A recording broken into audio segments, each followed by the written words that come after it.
मेरी दिल जाने। तू ॿुधाए त जेके ॻाल्हियूं तूं फ़ैसिले में न करे सघे तूं हिते करे ॿुधाए। हाणे तूं ॿुधाए त तो बाबा साईं जो क़त्ल छो ऐं छा लाइ कयो। चाकर खान या ॿीहर ग़लती कोन कंदो। हलो साईं हाणे कंहिंखे बि कोन ॾींदो। हे भरोसो आहे। दस संख्या सां मेरी जान के सरदार जो कसम तोखे इन जहान में भी बख्शूंगा। पंजाबी ड्रामे जी नई अपडेट में तव्हां सभिनी पहिरीं पिया खे ख़ुशि आमदीद। दोस्तों रिव्यू करण वारा आहियूं मेगा सोप सीरियल पंजाबी ज़बरदस्त मोड़ ते अची चुको आहे। जी हाँ दोस्तों, अचण वारा एपिसोड ज़बरदस्त थियण वारा आहिनि।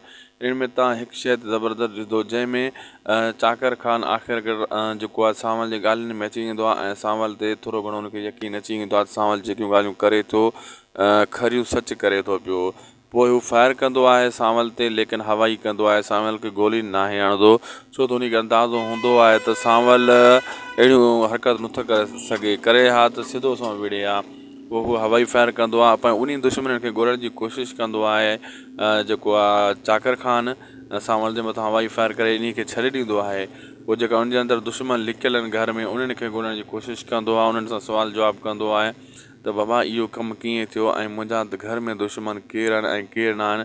इहा उनखे परेशानी वठी वेंदी आहे चाकर खान खे। ऐं सांवल खान इहो यकीन ॾियारे उनखे पंहिंजे गोली जे मथां हलण वारी जो रुख वरी फेरे मुंहिंजे घर वारे दुश्मननि ॾे जेका पिंडारे में नांग वेठा आहिनि उन्हनि ॾे सांवल खान मोड़े छॾियो। वीडियो पोइ पंहिंजी पुॼाणी ते दोस्तों असांखे ॾींदा इजाज़त। जे अपडेट सुठी लॻे त महिरबानी करे असांजे यूट्यूब चैनल दासी टीवी खे सब्सक्राइब लाइक शेयर करे छॾींदा। मिलंदासीं नेक्स्ट वीडियोज़ में।